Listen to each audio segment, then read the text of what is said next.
Welcome back, everyone. Uh, Next up, we have a lecture on the history of economic thought that covers um, uh, as well for this pillar. So we have with us Professor of Economics and Entrepreneurship at Oklahoma State University, as well as a senior fellow with the Mises Institute, Professor Per Bylund. Thank you, Per. Thank you. So let's see if I can share my Oh, screen. It makes it easier.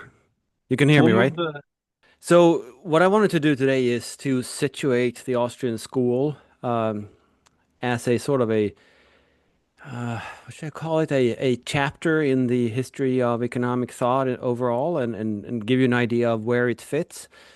Because it's become common nowadays, if you've seen me butting heads with idiots online, to claim that the Austrian school was never anything and never had any impact whatsoever. It's just some neo-libertarian sort of thing that no one ever took it seriously, which historically is very untrue. If there's any kind of economic thinking, quote unquote, that was never taken seriously, it's what the MMTers are spewing. So what I wanted to do is give you a couple of ideas on how to read the the unfolding of modern economics, where it comes from, and the sort of the whole history of economics as a field going back, and give you an idea of where Austrian economics fits in this whole progression. And obviously, my take is that Austrian economics is the best developed uh, theory of economics out there, and that it is the most reliable and best developed and also best fitting for understanding market economies. Um, it doesn't mean that there isn't a lot that we can still do, of course, but it does mean that the other schools of thought are nowhere even near the height of, should we put it, intellectual rigor, perhaps, of the Austrian school. Okay, so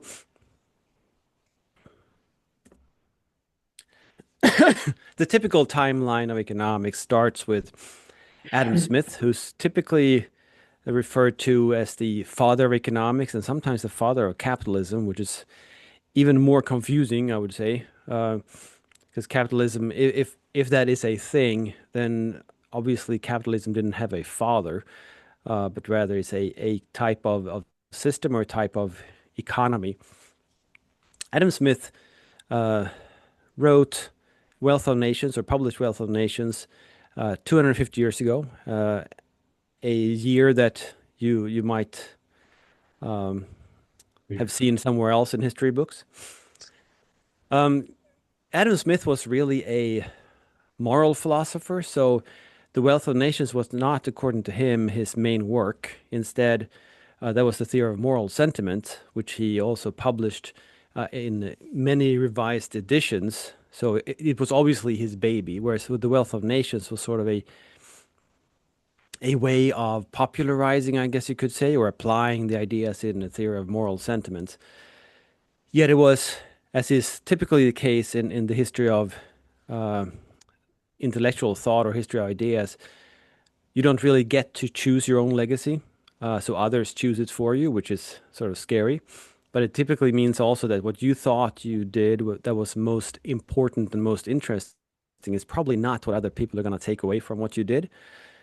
So Adam Smith is known as the father of economics through his master work, The Wealth of Nations, whereas he himself probably would not want to be known as such. He would be wanted to be known as a an Enlightenment philosopher and moral philosopher, a major part of the Scottish Enlightenment.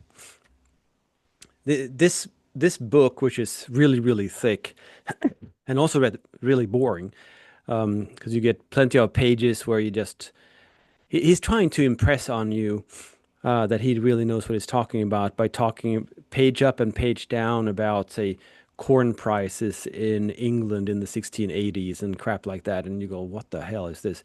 I mean, it's even more boring than Galt's speech in Atlas Shrugged.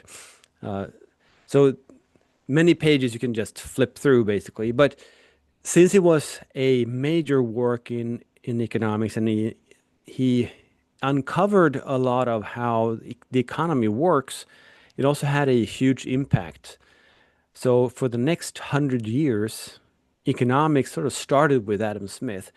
And even people who you would not consider to be economists in the same sense as Adam Smith, someone like Karl Marx, for instance, in his Capital, he starts his 3 volumes basically saying, well, Adam Smith said, and then he adds to it.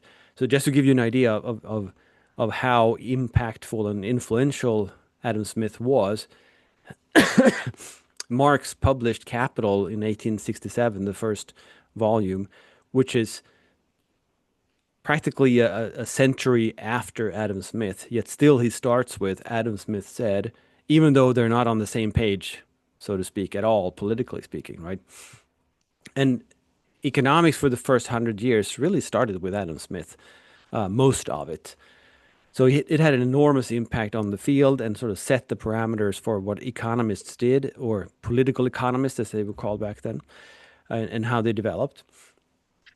Now, the way this is, there are plenty of good economists throughout the 1800s, but typically we tend to skip through them quickly and talk a little bit about how, well, there was comparative advantage and were other inventions or discoveries during that time, but not a whole lot happened until the 1870s, where you had the marginalist revolution with Jevons, Menger, and Walras. And then at that point, that was a revolution in economics. It took on a completely new approach, and I'll get to that in a minute, which lasted for some 50, 55 years until Keynes wrote his general theory, which spawned so-called macroeconomics. So up until Keynes, there was really, yes, economists studied macro phenomena and micro phenomena, but they didn't really study them as different sciences or different disciplines. Whereas after Keynes, microeconomics and macroeconomics were basically 2 disciplines within the same discipline, which is sort of odd. If you take both undergraduate and graduate courses today in economics, you take courses in microeconomics and you take separate courses in macroeconomics. There's no such thing as a mesoeconomics or a bridging economics or anything like that. And you can't really get a microeconomist to talk to a macroeconomist because they speak completely different languages. They might say supply and demand, but other than that, they study different things. They use different logic and things like that. Okay. So then in the 50s, there's the neoclassical synthesis, which was really an attempt to reintegrate Keynesian thought or macroeconomics into microeconomics or economics proper.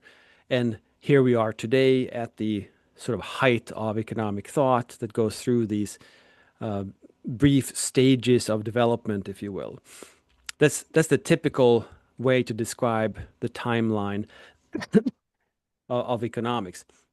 Now, if we focus for a minute on the classical economics bit, which is prior to the marginalists' revolution, so before 1870, so 1776 with Adam Smith through 1871, pretty much, when Menger wrote his treatise.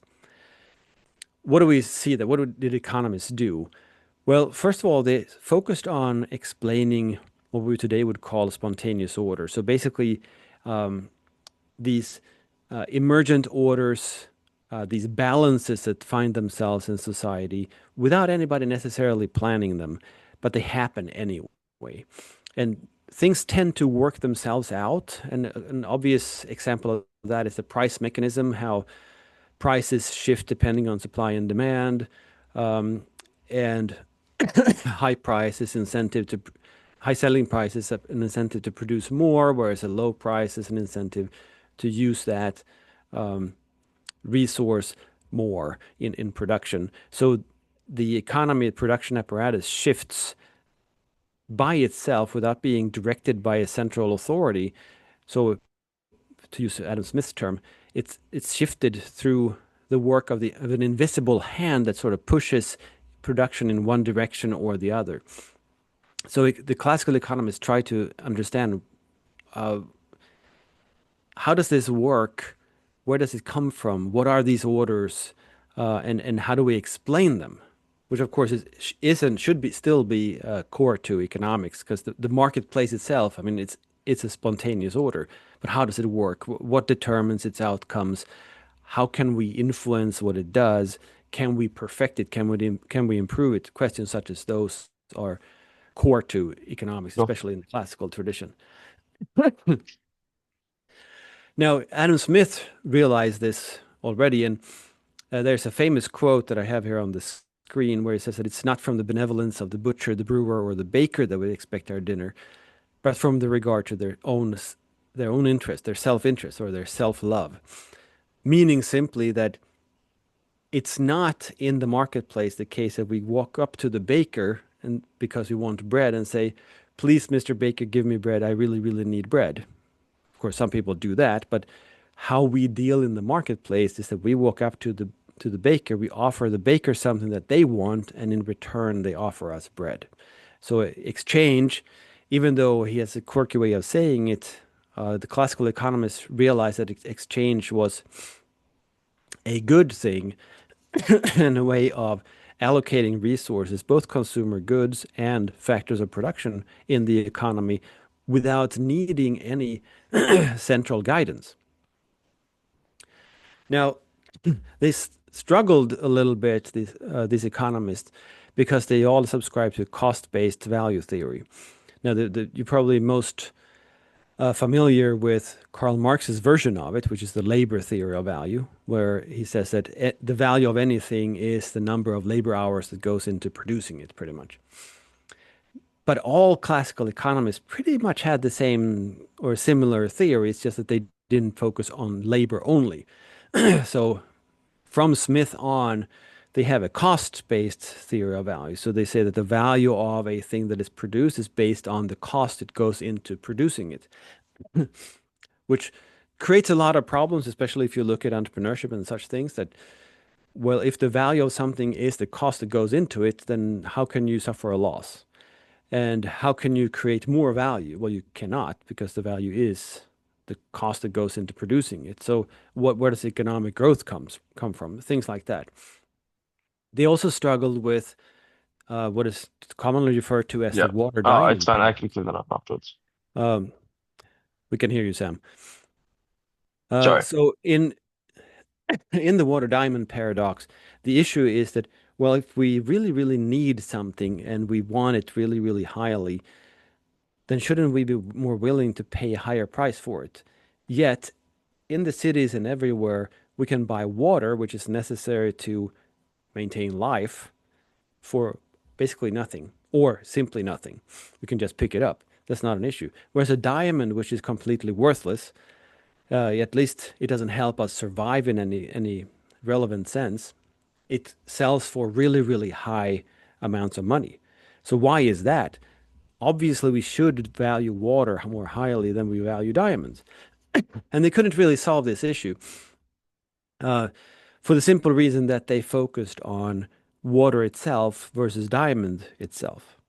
So water itself, yes, of course, then our lives depend on whether we have water or not. So we should be willing to pay a lot for it. But it's not the case as that we value water for what it could do for us, the first little bit of water.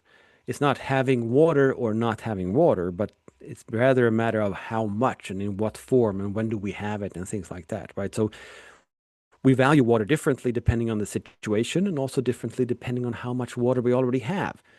And this was an issue that they had some solutions to it. I mean, these were not dummies. So they could definitely get close to a solution, but they didn't have a clean theoretical answer to why this is the case. That came later. That came with the marginalist revolution, which was a revolution because it had such an impact on the thinking of economists, and also because it happened in three places at once. And at once is this is definitely the pre-internet age. So at once means it was within like 3 or 4 years of each other. But we are pretty sure that these gentlemen that had these ideas, they did not know of each other or each other's discoveries of these ideas. So at the same time, pretty much, they came up with the idea that we actually value things not for themselves as categories, but rather at the margin, so the next unit of something, which explains then why water in everyday life, we have access to a lot of water all over the place. So the next unit of water doesn't really mean life or death for us. So we value it based off of how much water have we already used, how many wants have we already satisfied with water, and then the next unit, what want can we satisfy using that unit?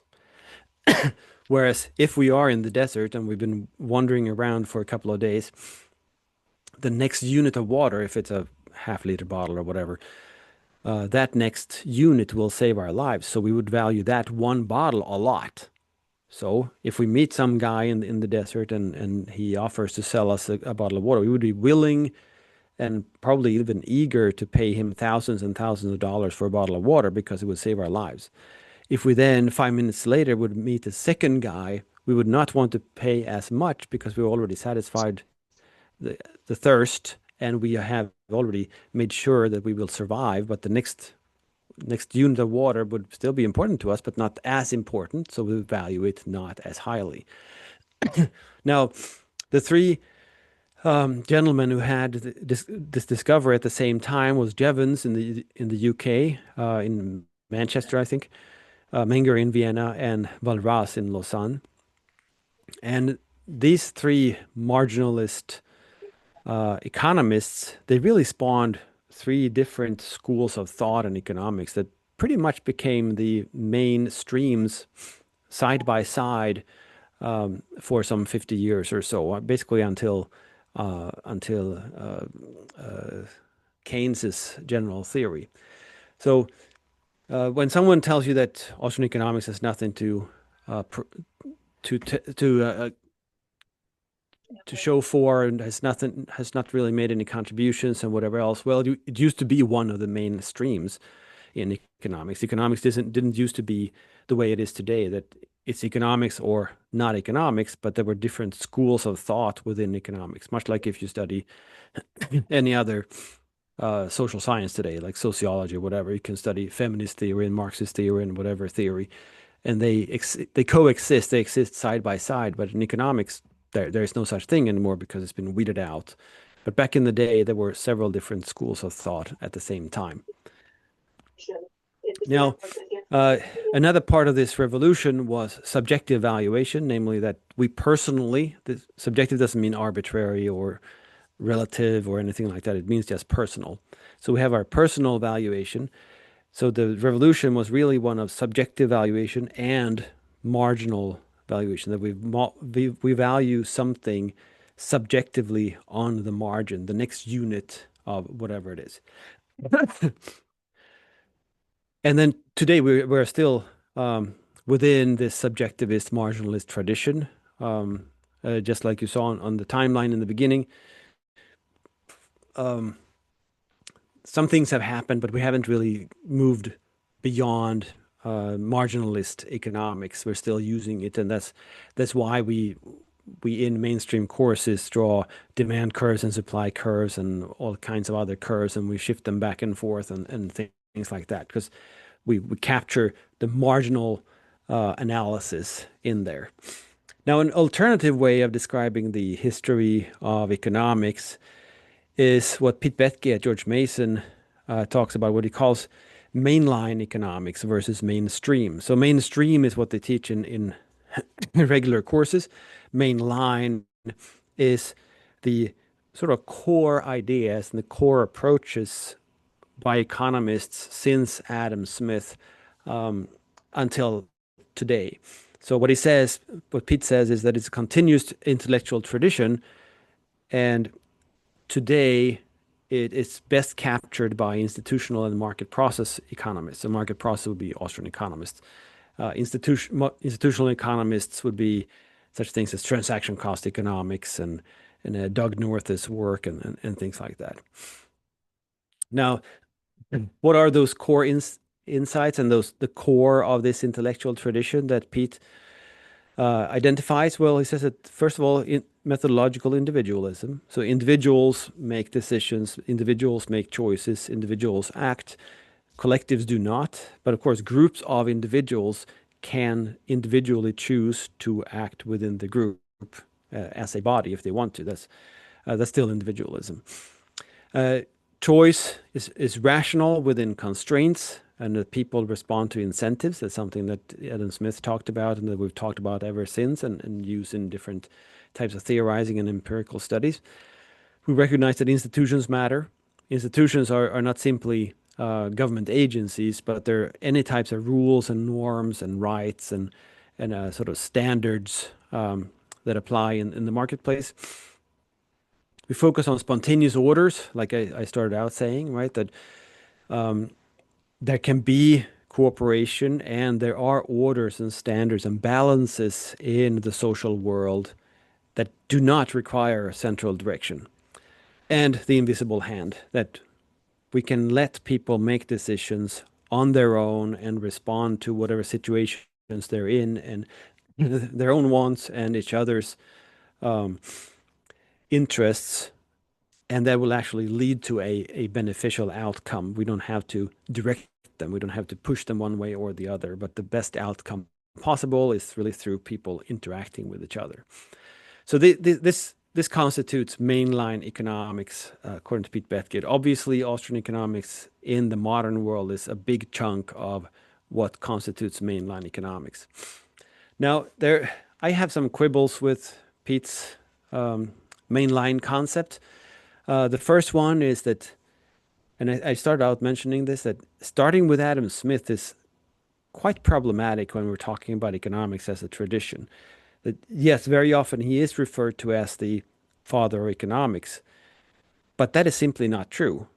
There was definitely economics thinking and thinking about the economy and economic concepts and stuff like that going back thousands of years. You have the ancient Greeks talking about what is money and how do markets work and things like that. The issue there is that they didn't actually address the economy itself, but they commented on economic matters as a part of studying society at large. But even if we exclude those and only look at those who say wrote a book on economic matters, Smith is also still not the first one. So Richard Cantillon wrote an essay, what he called an essay, that's the title, a book in 1730, which is the first treatise on economics, where he has chapters on banking and money and international trade and all this other stuff. And this book had an enormous impact, even though it was not published until 1755, so 25 years later, which is some 20 years after his death. Probably because he would not be able to get it through the censor, because what he basically argued was that the economy can't take care of itself. The economy finds these balances and the economy works itself out, which indirectly means you don't need the king to direct the economy, which is not something you want to say in France in 1730, I suppose. So the first real economics treatise, the first book on economics, was Richard Cantillon's essay in 1730. And actually, if you read Adam Smith's Wealth of Nations, he has several references to Cantillon's work. So we know not only that he was aware of it, but also was influenced by it. And back in those days, you didn't have to reference anybody, basically. So you just reference someone if it was really, really important. But other than that, you stole shit. You plagiarized. So if you knew something, and someone else had said it before, that didn't really matter. So you put it in your own book and you pretended that it's your own thought. Even though that was the standard, Smith still references Cantillon several times, which tells you about how important Cantillon's thought actually was. But even before Richard Cantillon, some 200 years before that, you had the School of Salamanca, which was a bunch of monks basically, but they were thinking about how the market works. They developed the concept of subjective value. They developed concepts of market trade and prices and things like that. So there was definitely fairly developed economic thinking already in the 1520s. So to then say that it starts with Adam Smith is very problematic because then, well, Smith wrote 250 years ago, but 1520 is 250 years before that. So Smith is basically halfway through the history of economics.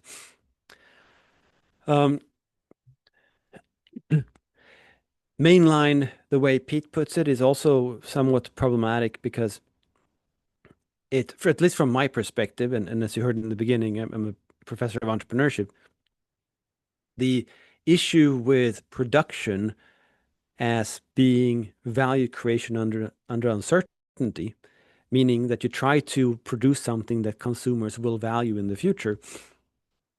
It's problematic if you don't have this as core because you can't really understand the marketplace. And mainline economics, the way Pete puts it, doesn't have doesn't offer a lot of space for entrepreneurship in this sense, which is very problematic because the way I read Austrian economics is that it's very core to the market process and how, for instance, Misesian economics must be understood. So it really downplays how action is future oriented and looks at things the way they are, what can be observed or what can be inferred from what is, but the uncertainty bearing of it and the sort of disruptive or innovative entrepreneurship is not really an important part of it. Another way of looking at economics is really to do it from the other end, if you will.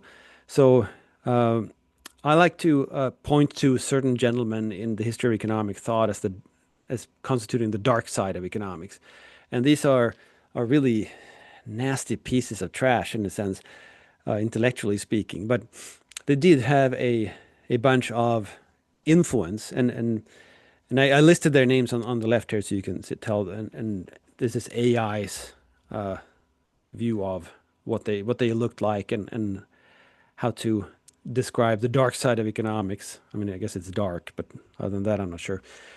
Now, these guys, Malthus, you probably heard of, and the Malthusian population issue, the Malthusian trap that we produce kids at a higher rate than we produce food, so we're going to starve to death eventually. Sismondi was a French economist who was similar in his thoughts. Marx, of course, you know about. Keynes, you know about as well. Now, these were definitely a minority throughout the history of economic thought. And these tend to be the people that, if you're on the political left, these are your heroes. But all they did was really try to do away with economics to the best of their abilities.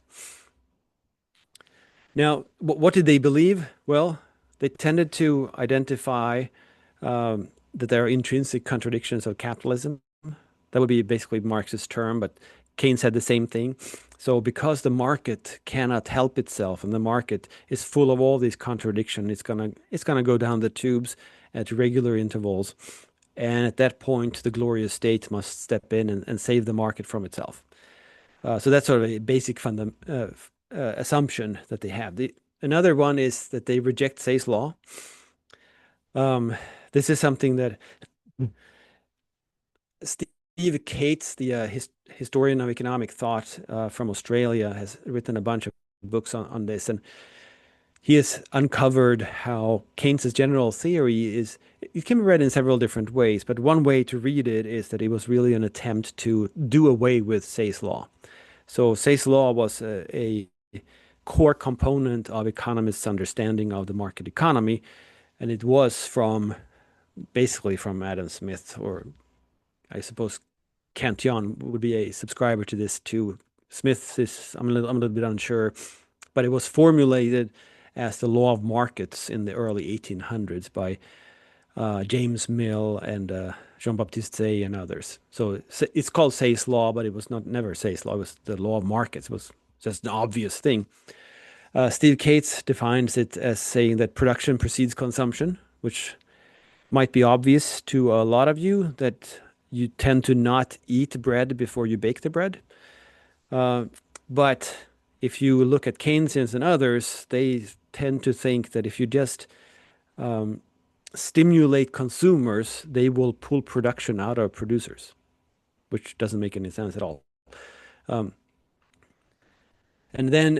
But you can't really understand the economy unless you also add the other part, as Steve Cates does, saying that demand is constituted by supply. What that means is that in the marketplace, our ability to demand, which tends to be the money we have on hand, right, is money we have earned by adding something to the economy. So we have contributed something, typically our labor, but it could be that we started a business or we produced a new type of good that we sold or whatever. We put something into the economy, we got paid for it, and that is our purchasing power. So our ability to demand is based on our prior supply. Now, this is core to Say's law because it shows how there is already a balance in this, right? And it in the marketplace, demand and supply are separated. So you produce something so that you can get the purchasing power, but that doesn't mean you produce something that you yourself want to consume.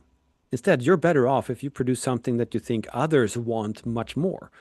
So if you focus your production on producing what others value most highly, you get paid the most, and therefore you can buy as much goods and services and convenience and what have you as possible. So it's no longer the case as for Robinson Crusoe or others like one-man economies that you produce for your own consumption. It's not anymore, but now through the market, you can produce what you get paid most for. And thereby you can and you do benefit yourself best by providing advantages and value for others, which means that in the market economy, you necessarily serve yourself by serving others. And the classical economists understood this.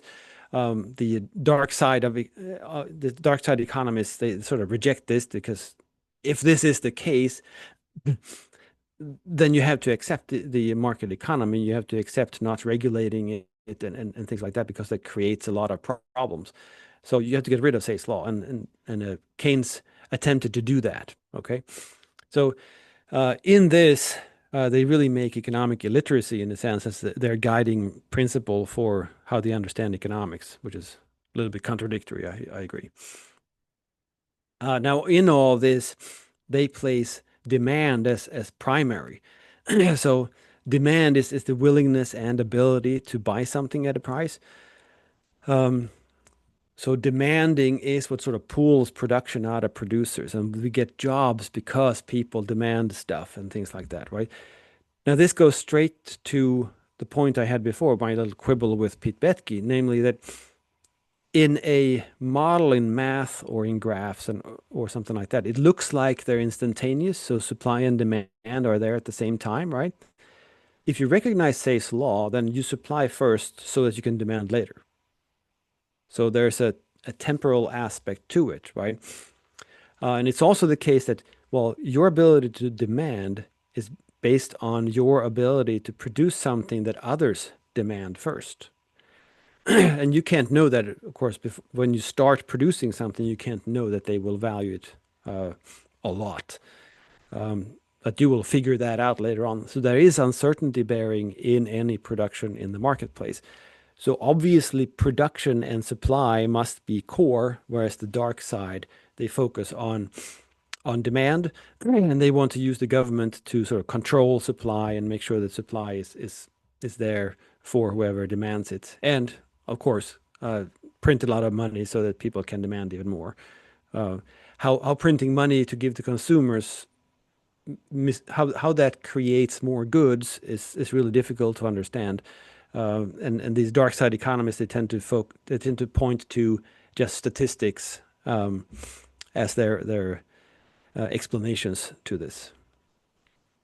Okay, so this leads us then to what sound economics, as opposed to the dark side, must look like. Okay? Now, part of this must be that we recognize that production and decentralized production is an emergent order. That if we serve ourselves best by serving others, if we produce in order to consume, so that we supply something so that we then get the power to demand, then there is already a balance in it, and there's already incentive and a sort of a fundamental direction of our activities towards creating value for others. So we already have then that we're all entrepreneurial in some limited sense. We don't necessarily have to start a business or become Elon Musk in order to be entrepreneurial, but we necessarily must bear uncertainty of our decisions to produce, and we are better off if we focus on producing something that we think will be of value to others, and not producing something only that we ourselves want to produce because we think it's fun.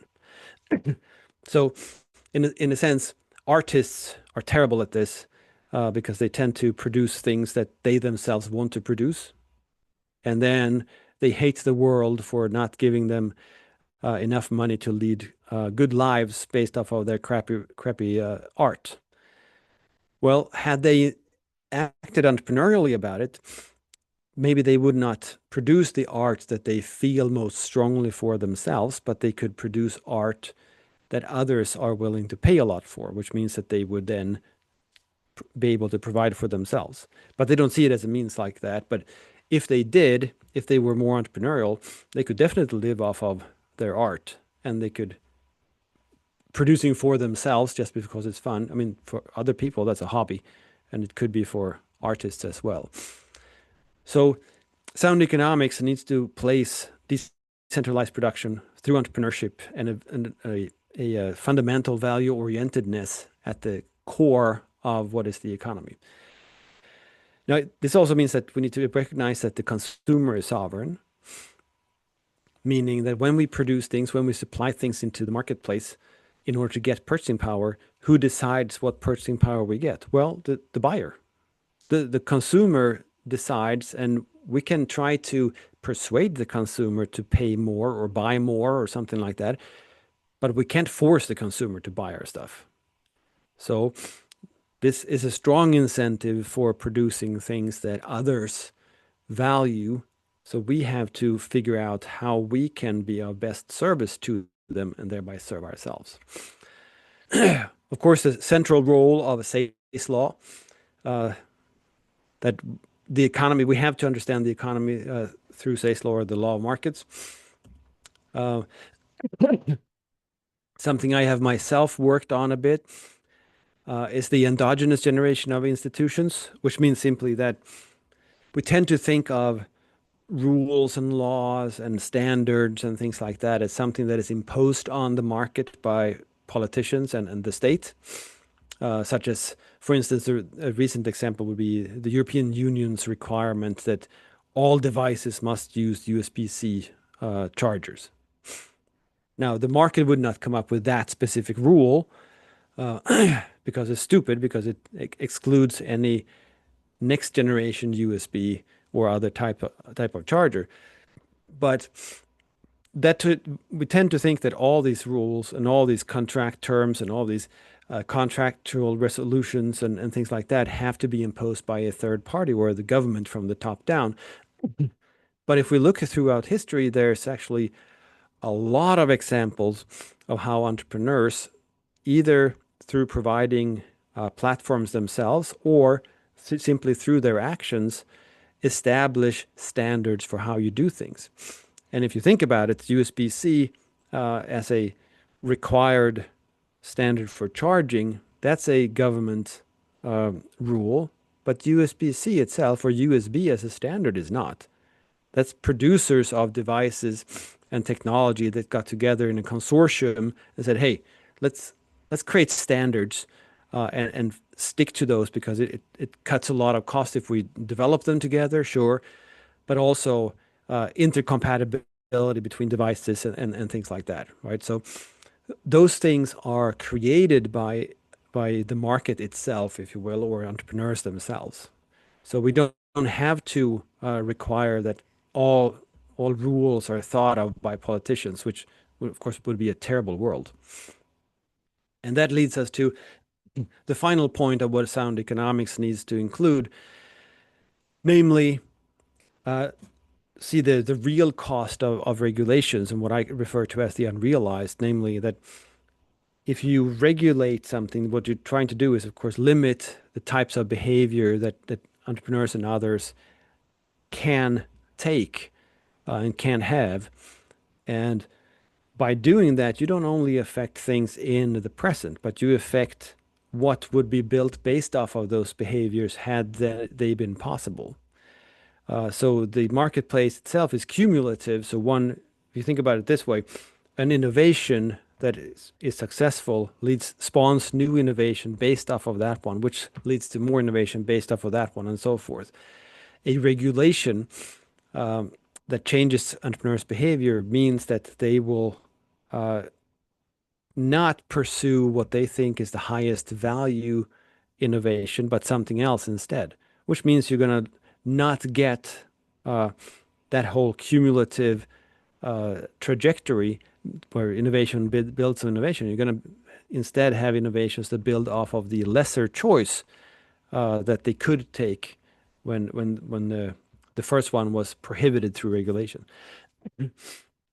So this puts us, all of society, basically on a lower trajectory in terms of value creation and economic growth, and therefore standard of living. And Austrian economics is very well positioned to address all of these, and some of these are of course recognized. So entrepreneurship is core to Austrian economics. Consumer sovereignty is recognized. Say's law is core to it. Whether or not we talk about it is a different matter. We definitely talk about institutions as being endogenously generated, and we talk about the impact, the very high cost of regulations in the marketplace. So Austrian economics in this sense is the most modern, the best developed approach to economics that realizes all of these things that I think a sound economics must include. Okay, so whoops. Let's have a final slide here. So if we study sound economics, well, it's very easy to take the unsound or dark side economics approach by simply saying, well, let's just assume that the world is static, and then let's look at objective cost and statistics, and then we can measure and calculate would be an optimum, and then we can just push the economy in that direction. That tends to be what economists overall, and especially politicians and policymakers, do. Now, from a sound economics perspective, if we recognize that the economy is a dynamic process that is entrepreneurially regenerated and directed, that is more or less an economic organism rather than a system, that it has natures and behaviors based off of those things we talked about before, Say's law, consumer sovereignty, and so forth, then we need a theory to uncover what is actually going on so that we can understand the economy, how it progresses, and how it unfolds. So it's not anymore a matter of figuring out how to steer the economy or how to improve the economy, because simply we cannot. It's simply impossible. Instead, the role of the economist is to uncover what is actually going on and provide an understanding for how the market works, so that we can thereby avoid causing problems. And you can see those images or those visions are very, very different. The dark side that wants to go in and steer and use the government to create certain outcomes, pretending that they can create them and not do anything, but destroy things. And the sound economics view that treats the economy as an order in itself, that we need to understand first so you can figure out what is going on and where does economic growth come from? How come some countries are wealthy and so forth. So the way I would put it in a proper timeline is that you have Austrian economics from 1871 until now and into the future. And before then, you had Proto-Austrians going all the way back to the School of Salamanca in the 1520s, through Cantillon's essay in 1730, and then stretching through a lot of sound economic thinking by many people. I just added the French liberals, which I didn't get to, but say Bastiat and others in 1800s France, who were masters of sound economic thinking leading up to the marginalist revolution and Menger's principles, which started formal school of Austrian economics. And I think it's super important to study, well, the Proto-Austrians too, but also especially Austrian economics from Menger on, in order to understand what is going on in the world, because these theories and this understanding is really timeless, because it's not the study of certain statistics, it's not the study of certain phenomena, it's the study of how the economy itself works and where the balances come from, what are the causalities involved, and so forth. So it's really a way of changing how we see the world and uncover how it actually works. All right, I'll end right there, and I'll be happy to take a couple of questions.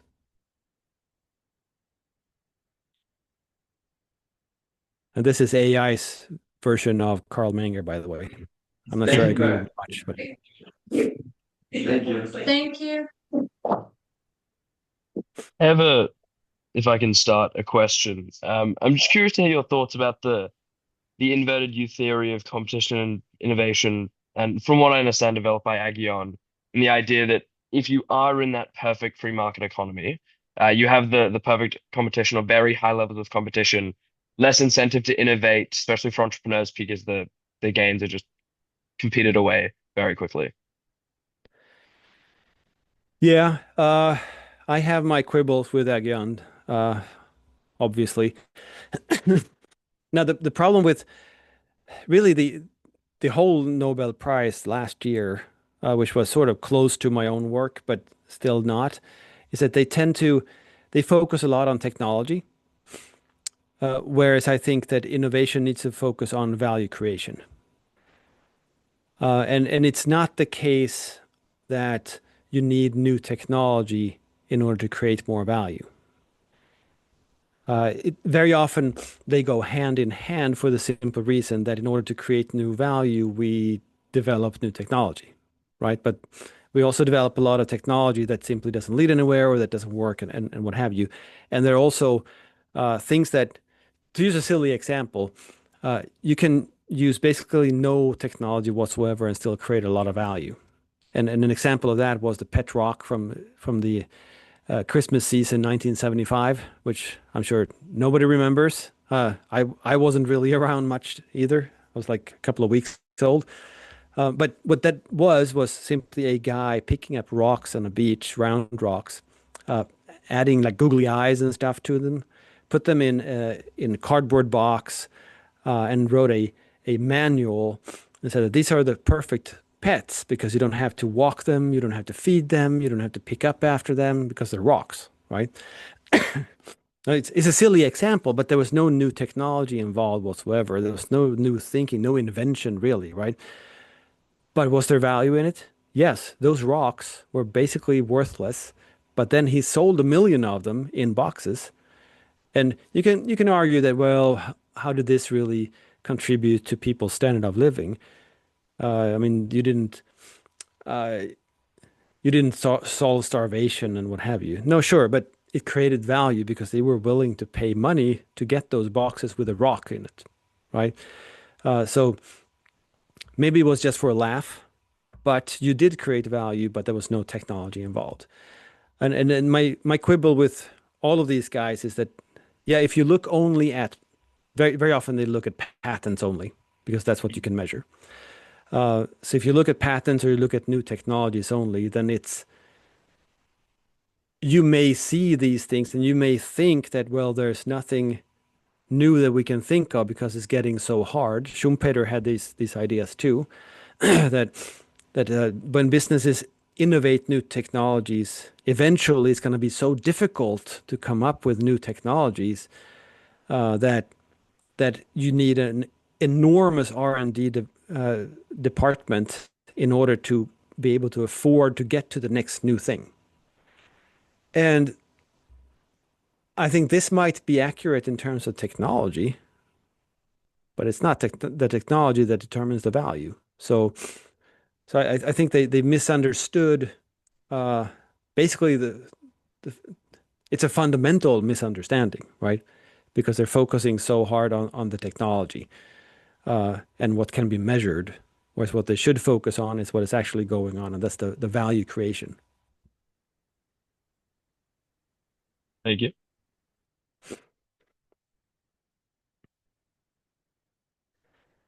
I don't know who was next, but Raphael? Well, thank you very much, Professor. I'm glad that you mentioned Peter Bittke, who is one of my favorite economists.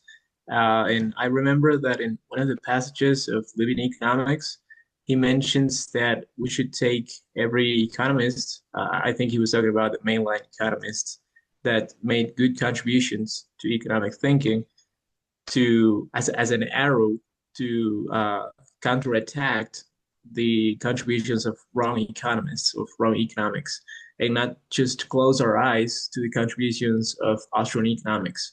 What do you think about this? What do you say? Close our eyes to Austrian economics? Yeah, like just focus on the contributions on Austrian economics, and that believe that this is the only way that we can advance our understanding on how society works. Oh, okay, I see. Yeah. Pete tends to talk about that quite a bit, that we shouldn't focus only on Austrian economics proper, but we should broaden our scope, so to speak. Yeah, he does that quite a bit, and I mean it's sort of incorporated both Vincent and Lynn Ostrom and others in what they teach at George Mason. I think it is important to know about economics broadly, including the dark side, so that you know what people are talking about.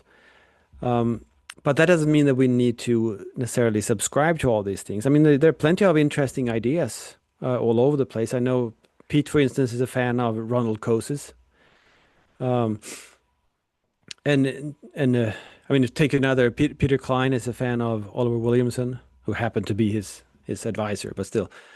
And we should definitely be inspired by these people. But very often, in my experience, their contributions tend to be watered down, sort of shallow versions of what we already have in Austrian economics.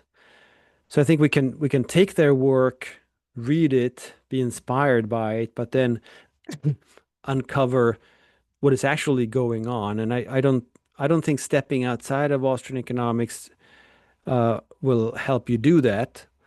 And I mean, much of what mainstream or mainline economists are doing is really what Mises would refer to as economic history.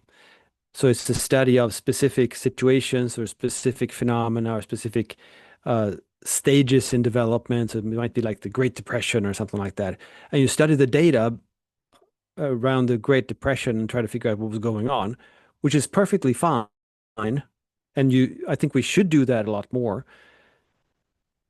But theory comes first, right? So you can't know what data to study or whether it might be relevant before you have theory. So you take theory first as a lens, and then you can use theory and data from a specific phenomenon to uncover what was actually going on. And Rothbard, for instance, does that in America's Great Depression, right? He takes the theory and he presents the theory, and then he uses the theory to identify what was actually going on in the data. But I think theorizing itself needs to be kept pretty strict because we don't want to introduce errors.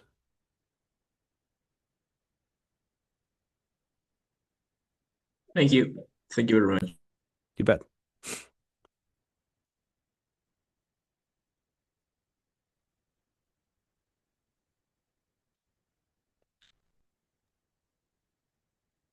Looks like we have one more question from raised hand. Yeah. Am I audible? You are. Cool. The question I have is like in the timeline that you mentioned in the lecture, the 21st century was not covered. Like, is there any economics that, who are influential and at the same time maintain the legacy of this Austrian economics in 21st century? In the 21st century? Yeah. I mean, we will have to wait and see because we still have 3/4 of it, right? Um, so that's a tough one. I mean, it's similar to the previous question in a sense, right? And I think in a sense, what we need to realize is that Austrian economic theory is very narrow in scope. Um, it has that comes with both strengths and weaknesses. So the strengths are primarily that since it is so narrow, everything is perfectly reliable. So we can rely on it completely. So you might even put it in terms of it's true, right? But there is plenty that it cannot tell us about, right? So therefore, we need to go and look at the data from phenomena. We need to expand beyond where we can say that, well, this we can say this should be true, or this looks like it's true, but we can't really say that it is true. That sort of thing, and that's where mainstream economists typically are. They don't really grasp the core of Austrian theory and the sort of the truth claim of Austrian theory. So they treat everything as, well, it seems like, that sort of thing. Can we learn from that? Yeah, definitely. Of course we can. And we should definitely have an exchange with non-Austrians. And it's really, it saddens me in a sense that it used to be the case that Austrians were really good at starting grand debates within economics. Right? So everything from the Methodenstreit to the socialist calculation debate to Hayek versus Keynes, all of these things, right? The capital controversies, Austrians were there. They didn't necessarily win, but they started the debates. And those debates are what propels the development of the field itself, of economics. Today, unfortunately, economics is so narrowly focused on their top journals, where no Austrian can or want to publish, I suppose. So all the debate happens only there, and it's basically only math. So what economics needs is, well, another bit Methodenstreit, I would think, but also more of these debates that happen in the journals broadly and that involved a lot of people. And they kept on for like 10 or 20, 30 years, which might be a little too long. But those are important. And unfortunately, we can't raise those and create those debates today because no one is listening. And they're not themselves interested in debating things either. So they debate methods and data sets instead, which is very sad. Thank you for that. I'll let Elia go, given I've already asked a question. Thank you, Sam. Hello, Dr. Bylund, is it? Oh, excellent, excellent. Close enough. Yeah. I'm gonna ask this one quick question.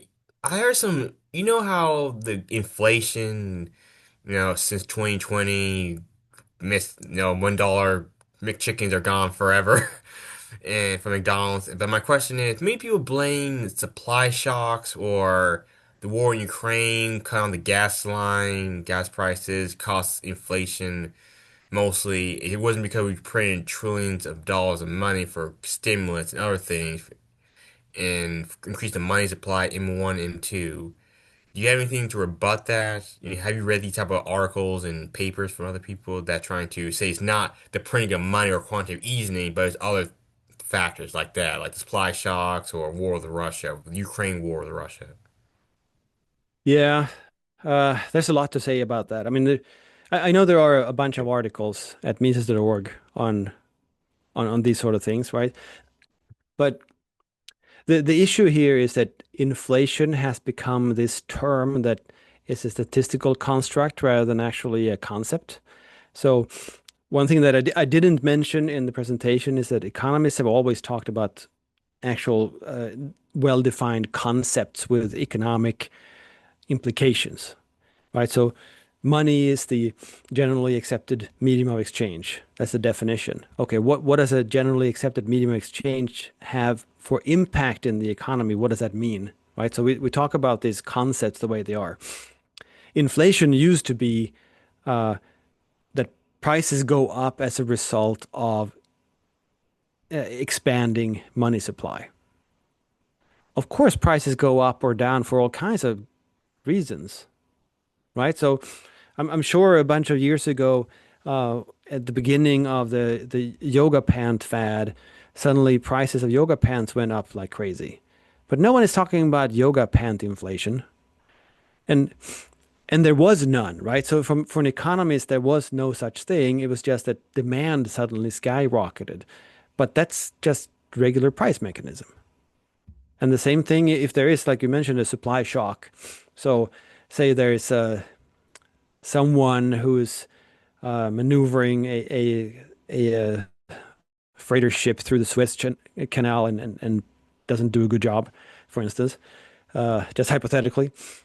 So that stops international trade for a while. Well, then of course that's a supply shock. Prices of those goods that would have been delivered, they go up because and shelves start to be empty, whereas other goods do not. But is that inflation? No, it's not. Inflation originally in economics had to do with tampering with the money supply and what are the effects on prices because of that. And then because economists wanted to measure it, they said, well, maybe we can measure it in terms of a price level in the economy overall. Okay, but what the hell is the price level between a lollipop and a BMW? What does that even mean? It doesn't mean anything at all. So you can take the average price. Okay, so a lollipop, 50 cents, and a BMW, whatever that is, 80,000, say, whatever. Okay, so it's what? The average price of lollipops and BMWs is 40,025 cents. Okay, well, what does that mean? It doesn't mean anything at all, right? So a price level means nothing. What means something is if the purchasing power of the money falls for some reason, that has nothing to do with that people make different choices or people produce different things and things like that, because that's just the regular economy, right? So inflation is a tricky one because nowadays people think of it as simply the increase in the consumer price index, which is based on a basket of goods, which is chosen to represent the price level, which is a statistical construct to capture what is going on with prices overall. But there's a lot of assumptions that go into into each and every one of those steps. So I've heard now, because inflation is on everybody's mind, that they talk about if the price of anything goes up, there is inflation in that. But that is simply not true. The prices go up and down for all kinds of reasons. I mean, it's like saying that, oh my God, look at that. Every spring there's a wheat inflation, and every September when there's harvest, there's wheat deflation. No, there's not. That has nothing to do with inflation or deflation. It's just that wheat tends to be harvested in September or whatever, and there's much less of it at the end of the year before they harvest again. But that's not inflation, right? So economics clarifies a lot unless you screw with the terms. And unfortunately, what modern economists do is screw with the terms quite a bit, just to be able to measure and produce mathematical predictions and crap like that. And that's why the sociologists joke about economists is true. And the joke is, ask an economist a question and you get a really, really precise answer. And the only thing you know is that is not correct. And they will say that, well, doing this, in the unemployment rate will go up by 0.15 percentage points or something like that, because they calculated. Okay, well, I think the sociologists are right that it will probably not be 0.15 percentage points. So that's wrong, but it's very precise. But what's the value of that? I don't know. Economists aren't really supposed to talk about quantitative predictions like this because we can't make them. We're talking about people making choices. So we can say, yes, at a higher price, less will be sold than at a lower price. But we can't say how many fewer, because it depends on what people choose in that situation. So we can't really make those pronouncements. But mainstream contemporary economists, they love to do that, unfortunately. Now, thanks so much, Dr. Bylund. You bet. Raphael. Oh, yeah, I have another question related to method. Some economists, some modern Austrian economists, such as Mario Schizo, General O'Driscoll, Roger Garrison, they use some mathematical tools and graphics to explain Austrian concepts. Do you agree with this practice? And do you think there is some common ground in which we can use mathematics and graphics to explain Austrian economics? Yeah, of course. Yeah, and I mean, if you look carefully in Mises Human Action, there's math in there too, right? So, of course, we should use every tool at our disposal to explain the ideas. I don't think just because we can and should do that. I mean, I use math in my own work too. That doesn't mean that we can use math to develop new theory or critique theory, right? So those are two different things. We should definitely use them as tools. Absolutely. And that goes to the previous question too, that should we interact with non-Austrians? Yes, we should. And we should be able to speak that language, and that is math almost entirely, and that is data. So we should be able to talk to them about that, but we should also make clear that they are on very loose ground, thinking that because they have a data set and their finding is statistically significant, therefore they have debunked theory, because that's not how it works. Okay, thank you very much, Professor Bylund. Yes, we'll take a quick break and then one more lecture for the day. Thank you. Thank you, guys. Good seeing you. Yes.